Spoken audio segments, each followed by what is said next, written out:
إذا راكي حاسة روحك غارقة في التجهيزات تاع العرس وتبكي وتضحكي في نفس الوقت، مرحبا بك، هذا الفيديو هو اللي ينقذك.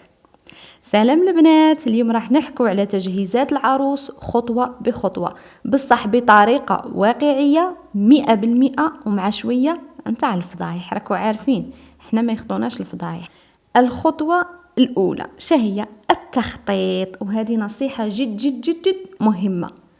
اول نهار نقول انا نحكي لك على روحي كنت ندير. اول نهار كنت نقول انا راني منظمه، راني نكتب في ليسته طويله، بصح بعد يومين ولا 3 ايام ولا سيمانه نقعد ندور على داك الكاي وين راه، وراه هذيك الورقه، خصوصا من نجي خارجه. المهم يا البنات، نقول لكم واحد التبهدايل من تهمل لك الورقه اللي تكوني دايره فيها واش راكي باغا تشري. زعما راكي دايره في راسك وين نكتب، ولا تكتبيها في التليفون وما تعبيش بروحك وما تريجيستيهاش، ولا تسيبريميها ولا يسيبريموها لك، ايو تقول بحرت لك. قاعد تصرى لكم هذه على بالي. نصيحة في الليسته هذه اللي تكوني تكتبي فيها وراكي تجهزي فيها، شوفي ما تدخلي لا مواقع، لا تسولي على الليسته واش هي، لا تسولي على الصوالح واش هما اللي يدوهم، لا والو. دي الحوايج اللي نتيا تخدمي بهم دائما، اللي تعرفي روحك ديريهم، واللي تعرفي روحك تسحقيهم، واللي تعرفي روحك هما يريحوك. خاطرش انتي كنت تقعدي تتفرجي بزاف هاد الليستات تحسي روحك باللي ما راكي دايره والو، وتحسي روحك ضايعه، وتحسي روحك ناقصه. انا بعد ديت الصوالح اللي نعرف روحي نخدم بيهم. كاين شي ماسكات ما تقديش نتيا ديريهم، ما تديهمش. شي شامبوانات مثلا نتيا ما تخدمي غير بداك النوع، علاه تكثري على روحك؟ انتي دي شامبوان غير اللي يناسب شعرك وعلى حساب الصبغه اللي كي دايرتها، هذا مكان. وما تدوش بزاف القش، بزاف هذاك والله ما فيه تباركه. غير تعمري داك الماري وتعمري ديك الشومبره وتعمري دوك الصوالح، لا. ادي معليش، ادي في المرقد شي صوالح خفاف، ادي مثلا الحوفات اللي تبركوا عليهم، ولا غير مهم حاجه خفيفه مرقد ليك وكانه شهره لك وبس. ودي الثاني طابي وكاش صوالح اللي تابعين ديك الحوفات، كانك دايره قاعده واحده، ديري غير قاعده واحده بزاف عليك. ما تكسريش الحوفات وتكسري الالوان وتكسري، لا، ديري غير قاعده واحده وما تفوتيش فوق 6 الحوفات، خاش ما عندك ما ديري بيهم. معظم الناس راهم يخرجوا يكروا في الباطيمات، ولا تسكني في دار العائله. لا سكنتي في دار العائله راه عندك ديك الشومبره تلقيها اصلا ضيقه. خلي شنبرتك تكون متنفس، تكون زينه، خاصه كي باغا تمارسي فيها رومانسيه انت والزوج تاعك. ما تكونش معرض نتاع اثاث. خلي داك المعرض راه يقعد معرض في الحوانيت ماشي في دارك. ومن ناحيه الثاني الصوالح الدوش، ادي الصوالح اللي راكي موالفه تخدمي بيها، ما تقعديش تختارعي، خاطش هذا غير جسمك انتيا مش باغي يتبدل. وهذيك الروايح بزاف وخصوصا تاع المناطق الحساسه وتقعدوا تكثروا منها، على بالك راها دير لك امراض بطول الوقت. هذه راه فيها مواد حافظه وفيها مواد مش عارفينها كاع باش هم خادمينها، كاع يقولوا لك زينه وهذه دوريجين وهذه تبيض وهذه تدير رائحه زينه وهذه. ما تكثريش، خلي روحك طبيعيه، خاطرش ممكن يصرى لك حمل، ممكن وانتي تكوني ديري التهابات لروحك. ادي غير الغسول تاع الالتهابات، ادي صابون اللي كيما الفا تغسلي به، كيما صابون عادي ما يكونش فيه الريحه بزاف. الماسكات يسيي ديري غير ماسكات الطبيعيه، خصوصا في المناطق الحساسه والابيطين. وديري الشابه، وديري ما ديريش امور اللي تحسي فيها بزاف مواد كيميائيه، راها بالطول تولي لك على البشره تاعك. وفي وجهك تاني ديري غير ماسكات طبيعيه، غير قهوه وزيت زيتون بزاف عليك. ما تقعديش تكسري على روحك وديري نيطواياج وتقلعي الشعر وديري قلعي غير المسطاش، لا يقلي حواجبك بزاف عليك. اذا كاين الشعر بزاف بزاف بزاف بزاف باين في الوجه قلعيه، اذا موش باين غير كيك خليه يقعد. خاطرش غير تولفي روحك تقلعيه ويجي نهارات ما تتهنيش ولا ما تقديش ولا تكوني مريضه ولا تولفي جسمك دائما تقلعي. قلعي غير بلايص الباينه، كيما الحواجب ريقليهم ماشي تلقطيهم انما ريقليهم شويه. وخلي روحك طبيعيه، ما كاش كيما الجمال الطبيعي. انتي زينه كيما راكي. وشوفي الابيطين تقلعي منهم، والمناطق الحساسه وبطبيعه الحال الايدي والارجل وهاد المناطق اللي باين فيها الشعر اللي تقلعي. بصح قلعي باش راكي موالفه تقلعي، ما تقلعيش بحاجه دير لك حبوب، يدير لك حاجه يتكمش لك جلدك بزاف، يدير لك اسوداد، تقعد كاي خاش انتيا راكي تتبعي في كاش وحده، هذيك ماش كيفك في البشره وماش كيفك في كل شيء. لا. وحاولي تاني على روحك وعلى مصروفك، دي معاك الدراهم. خاطرش تسحقي وما تحصيش كاع، ما تحصي خطره اخرى ما تلقيش باش تفليكسي، ما تلقيش باش تشري خطره اخرى، تجي في خاطرك حاجه تبغي ديري كاشكادو، تبغي ديري. المهم ديري صوالح بسيطه، قد ما كنتي بسيطه قد ما ترتاحي، ما تعيش روحك بالجاري وانتي راه جايك جاري جديد صاي. وبالنسبه للملابس، كاين ملابس تاع الشتاء وملابس تاع الصيف. ملابس تاع الشتاء كاين تاع الدار وكاين تاع الخارجه. اذا انت عامله هذيك حاجه باينه تدي قش اللي تخرجي به في الخدمه، وراكي اصلا راكي عامله نورمالمون يكون عندك القش، ادي معك قشك بصح ما تديهش في جهازك النهار الاول، من بعد ولحقيه في النهار اللي تكوني ما شاديه غير قشك الجديد. بصح قشك داك اللي كنتي تلبسيه وجديد ونقي وراكي شاريته غير جديد ماهوش فيه بزاف، هذاك خليه في داركم. بصح كي تمشي من بعد نهار اللي تولي طلي على داركم جيبي قشك معك ولبسيه عادي. ماشي معنى هذاك اللي كنتي تلبسيه من كنتي عزباء ما يتلبش تكوني متزوجه يكون نقي وجديد، علاه ما تلبسيه نورمال.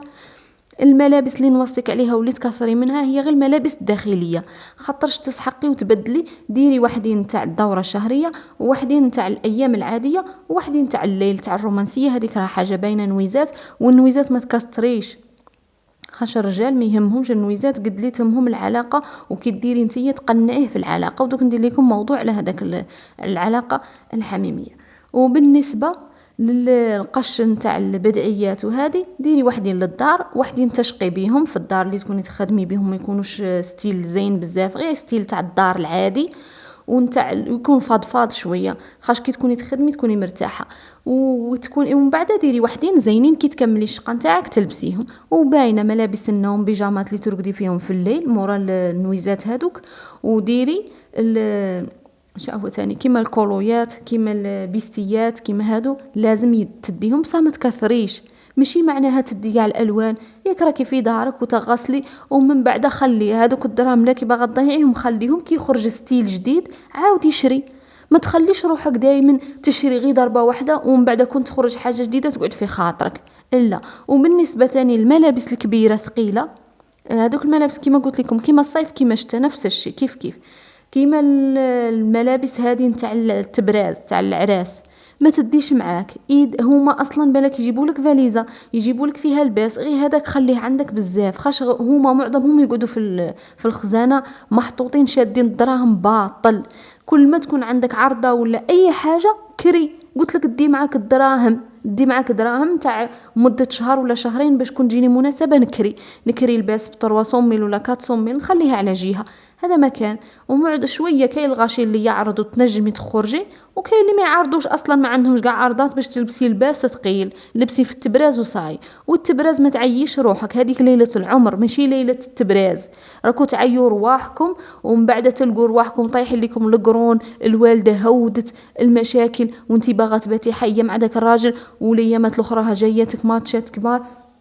ما تقعديش تعيي روحك بالتبراز طالعه هاوده بالطالو خصني ندير كيما فلانه وفلتانه. الا انا ما نكثرش على روحي طالعه هاوده، انا نشوف صحتي هي الاسبق، وما نقعدش نرقص الرقيص اللي شت شي عرايس يرقصوا بالجهد.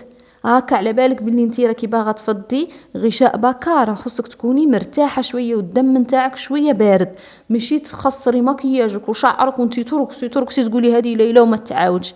الا انا عارفينها ليله وما تعاودش، خليها سوفينير زين، عيشي وفرحي وضحكي، هذه فرحتك. وما ترفديش هموم نتاع الدار، ما كلاوش الضياف ما داروش انا درتها في الفيديو اللي فات. بصح دائما نقول نذكرك خاش راحتك النفسيه هي اللي تبان على وجهك. ساي اصلا ربي وتاكدي وشوفي اي عروس نهار عرسها يطيح عليها نور من عند ربي، خاطرش هذاك النور ربي مبارك، الملائكه تكون دايره بيك ونهارك يكون منور. خاطرش انتي راكي عروس، والعروس عند ربي يومها مبارك، هي تكون داك اليوم مباركه. ربي يطرح لك النور في وجهك. ونوصيك على حاجه، اقري سوره النور يوميا يوميا يوميا في كسمه وشربيها وغسلي بها وجهك من تتزوجي وتمور زواجك. اذا قديتي ديريها خاص صورة النور ما تخليش الناس تهدر فيك، تولي كيما اللامبه كي تكون شاعله. شتي لامبه كي تكون شاعله انت تقدي تشوفي فيها؟ ما تقديش، خاص تعيلك عينك. بصح كون تكون طافيه تشوفي حتى هذيك العيوب اللي تكون داخل مغبره فيها الزق تاع الدبان، فيها كل شيء تشوفيه. صورة النور تخليك تتنوري. قروها وجربوها وشوفوا. وما تنسوش تقروا سورة البقرة باش ما يديروا لك لا سحر ولا تقولي ما تخافي لا من سحر الحنة ولا من سحر. عيشي العرس عادي. انا تاني فات عليا عرس، فات عليا حنة، خليت الناس تحنى، اللي دا الحنة دا نورمال، ما ديتهاش كاع، ما خفتش من السحر. خاش كي تخافي منه يوقع لك. انا ما خفتش منه كاع، كنت نقرا سوره البقره يوميا وسوره النور، نقراهم في الماء ونغسل بهم وجهي وندوش بهم فوق الدوش هكا، ونكبها في كالجرده ولا في شجره، كانت عندنا واحد الشجره كنت كبها فيها، ونغسل وجهي يوميا. مش نهار عرستي قاعد يقولوا شي هي الماسكات اللي درتيها، والله نصهم اللي شريتهم ما درتهمش، غير شي ضياعه في ضياعه. وخلي ريحة واحدة سبيسيال ديريها غير في قش الدخلة نتاعك، وهذيك الريحة دايما خليها ديريها غير في العلاقة الحميمية. وخطرة قطعيها مدة، وكي تبغي تمشي لداركم رشيها لراجلك في الوسادة نتاعه هو، باش يتفكرك وعمره لا ينساك. ماشي الروايح غير تخلطوا ديري 200 نوع ولا تكثري حتى تغيب عليك، تقعدوا عينك يدمعوا تقبطك الحساسية. غير عرسي خصني نكملهم كاع. إلا شوفي ريحة تكون ريحتها زينة. أنا تعجبني كيما ريحة سر الأنوثة، فيها واحد الريحة جذابة رقيقة زينة، وما تكسريش روايح في جسمك. خلي راجلك يشمك ريحة جسمك انتي صاي باش يوالفها من أول ليلة يوالفها. ما تعمريش روحك روايح بزاف، هذا اللي نوصيك بها. ديري غير ريحة واحدة. الخطوة الثانية واللي هي شراء الجهاز. كي تكوني تشري في الجهاز، يا وما يصرى لكم كي تكونوا تشروا في الجهاز. انتيا تمشي تشري بدعية قندورة، تشري حاجة واحدة تولي تجيبي معاك خمسة تجيبيهم معاك. اي تقولي كي تخرجي تقود عينك غير باحرت لك في دوك الحوانيت، اي هذه نديها للدار، هذه نلبسها نهار الزواج، هذه نتاع ضياف، اي هذه نخرج فيها لابوبيل هذه ندبز فيها مع راجلي، هذه نقابل فيها عزوجتي كي تكون مهبلتني، هذه نخرج بيها. المهم تمشي على اساس باغا تشري وحده تلقي روحك جايبه 5 ولا 6. المهم الدراهم يمشوا تلقيهم كي الطياره طاروا. الخطوه الثالثه واللي هي العنايه بالجمال. هي العنايه بالجمال هي يقول لك فعلا تبدي من الداخل. انا كي تكوني فرحانه وتكوني ما كيش متوتره، هما كاع يقولوا لك ما توتريش ما تقلقيش، بصح يخلق فيها الاسترس ويخلق فيها الضغط. تلقي روحك مبريسيا في هذوك الايامات ولا دوك الشهور، خصوصا اذا ما عطاوكش الوقت. عطاوك انا بعدا عطاوني غير شهرين، ما جاتني لا هنا ولا لهي.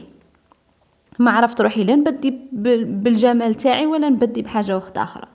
المهم انا واش كنت نقول نبدا بالبشره نتاعي، باقي لي شهرين هادي نبدي بالبشره نتاعي. بصح هو الصح انا شريت واحد 10 ماسكات ولا، بصح لقيت روحي بالك درتهم في نهار ولا في يومين مع بعض تا ولا وجهي كيما الطماطيش اش علاه انسان داك هو يشري يقول غدوه ندير. ما ديروش الاخطاء اللي درتها انايا. كي تبغوا تعتنوا بالجمال تاعكم بدوا بالروح، هي الاولى. وتاني حاجه بدي كي تشري هذوك الماسكات اللي تشريه ديريه، ماشي تخليه تل السيمانه التاليه ايوا تبدي تطلصي كلشي ديريه في نهار ويغيضوك كل ما ديريهمش ياكلك قلبك وما ديريهمش. عندك تخرجي على وجهك وديري شي صوالح ما كيش مجربتها من قبل يولي وجهك وانتي تقابلي به كارثه. الخطوه الرابعه وهي تجهيز البيت. ماشي البيت اللي راكي ساكنه فيه، الا البيت اللي راكي باغا تسكني فيه مع راجلك، خصوصا اذا هو راه باغي يسكنك وحدك.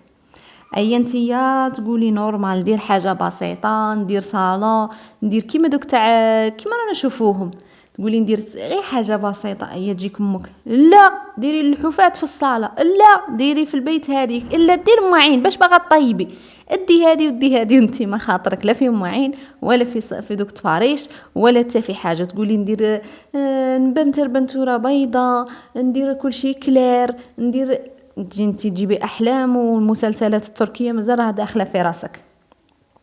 يومك جايبت لك العهد العثماني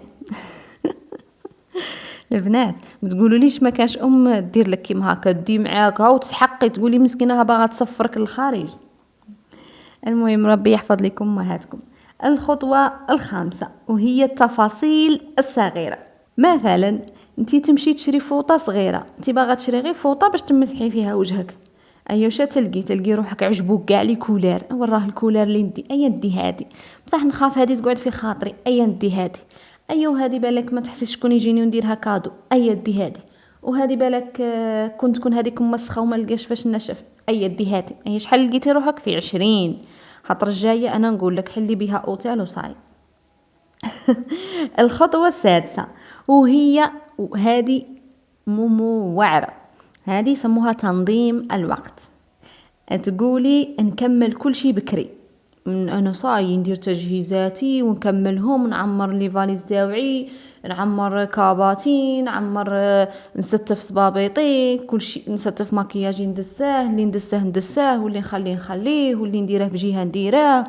هذيك الافكار يا ودي قاعد تجيكم بصح وراه المشكل من تبقى 3 ايام من العرس ايا تقعد وراه سيشواري مشتوش، وراها مشتوهاش، وراهم تقاشير هذوك اللي كنت دايرتهم تاع الشتا مشتوهمش، مشتوش هذوك الصبابيط اللي كنت موجدتهم، مشتوش هذيك لاغوب وراني حطيتها اللي كنت كاريتها، مشتوش داك البول اللي كنت مخلصاته، مشتوش علاه نهار العرس، نهار اللي قدام العرس، نهار اللي قدام الحنه اي تقولي تجري جري قاع تقولوا ننظموا الوقت ايوه تصرى لكم هذيك الكوارث. علاش انا ننصحكم خدموا صوالحكم بكري، ما تقوليش هذه معليش تلم بعد لا، اسيي اخدمي صوالحك بكري ولا تلقي روحك نتيا ما نعرفوك نهار العرس لا العروس ولا هذاك اللي وصل صوالح ليفرر، تقولي نتيا ماشيه جايه تمشي تشري وتجي، نتي عروس وتمشي وتجي. انا بعدا صراتلي انا في نهار عرسي، نهار اللي كيما غدوه يدوني لا غالب سحقوا واحد الصوالح ما لقاوش لي يشري لهم، اي تامنيش قالوا لي روحي شري انتي. ما نخرج راني دايره الحنه باينه والله لبست قاشير في الصيف، لبست قاشير ولبست الجلباب نتاع بنت خالتي كانت عنا ودرت الستار خاطرش كلشي كان واقف قدام الباب. البنات ايماجينو معايا هذه الهبال في الهبال. المهم افضل ذكريات كاع ما ننساهاش. في الخاتمه نقول لك مهما يصرى لك في العرس، مهما يصروا لك في هذه الايام تاع الخطوبه وايام هذه ايام فرحك وراكي توجدي الفرح نتاعك، وما ديريش بزاف الضغط لروحك، اضحكي واستمتعي بكل لحظه حتى الكوارث هادو يولوا ذكريات لا تموت، يولوا واحد الذكريات ما تامنيش عقلك كي تتفكريهم تقولي تضحكي تاع حوايج كانوا في ذاك الوقت كانوا يبكوك كاع وتولي تضحكي. المهم اذا عندك كوافيره باغا تفقي انت وياها تفقيها للبكري، باغا تفقي الملابس اللي كريها للبكري، ماشي كي تكون في خاطرك حاجه وباغا ديريها وتقولي تال من بعد. خصوصا كاين واحد العائلات ما يتفاهموش على لاضات بكري، ما يعطوها لكش بكري، يقولوا لك الشهر هذا نديروا الربيع هذا، ايا راه مات لينا واحد نديروا في الصيف. ايا انت تقولي كي ديك نتاع كي اسعار الذهب غير طالعه هاوده. المهم البنات اذا عجبكم الفيديو ديروا لايك وديري كومونتير شباب كتبي فيه واش هو الموقف اللي صرالك واللي راكي متوقعته يصرالك، خاش انتي راكي عارفه روحك كي دايره. ايا ضحكوا وما تقعدوش تبكوا. ايا باي تبقوا على خير يا ناس الخير يا اللي صار فيكم التير. كنت معكم انا صديقتكم ليلى.